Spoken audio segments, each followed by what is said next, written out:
I got started by taking the machine apart, which is always a little bit scary because there's so many pieces and you work so hard to get it put together in the first place. And then you kind of start to think that maybe you won't get it back together again right. But in order to paint it, it has to come apart. You see there that I glued on one part, the shims that sit on top of the base unit that space the hinges up. Most of this video is running at 10 times speed. It took about an hour and a half to take the machine apart fully and paint it. Now I've got the majority of it taken apart. I'm just going to sweep up the area so it's nice and clean. Here I'm taking the drive pulley off and cleaning it up a little bit more. I want to give the wheels a coat of urethane to keep them from absorbing too much moisture. And here I've realized that I was spraying white paint instead of the clear urethane, so I had to go and change that. I'm putting down some pieces of foam board to keep the top of my workbench from getting painted. The paint I got is water-based and I'm going to be putting it on straight from the can with a brush. I could spray it, but it's really too cold for that outdoors and I don't want to go through the trouble. It's a little bit tricky. You got to dab it into the cracks and the crevices and all the screw holes. Otherwise it kind of looks crappy if those things are showing through. Then it's just to brush it on, being careful not to put on too much to get runs and stuff like that.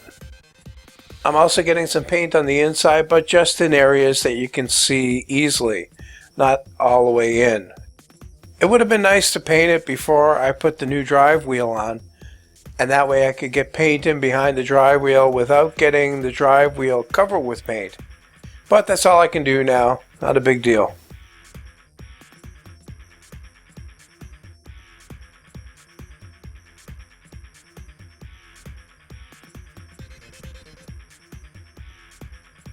Now I got the motor assembly. I got to take the shroud off to paint the frame that I built for the motor.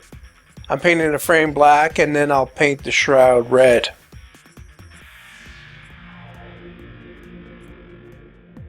Next I'll paint the tool rest and set that aside to dry. I didn't have any fixed plan going into this. I wasn't sure which I was going to paint red and which ones I was going to paint black. I just kind of went with what I felt should be those colors as I was doing it. I've closed up the black paint for now, cleaned the brush, and opened the red paint to start painting those parts. I'm starting with the shroud for the motor. The black paint that's on the motor frame is already mostly dry. Next I'm going to do the boom arm.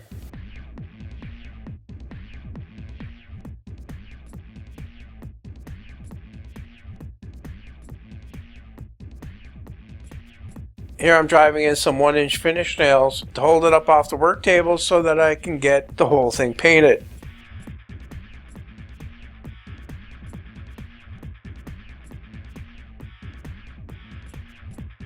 Part L is next. I do the same with that, driving finish nails in so that I can paint it on all sides.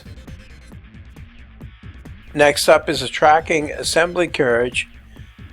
Any paint that gets inside the bearing holes I'm wiping out with my finger.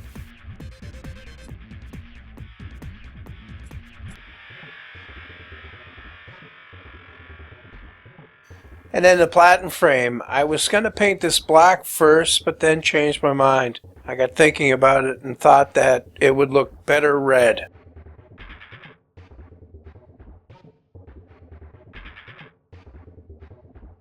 Then there's all the other small parts like the knobs and brackets for the belt guard.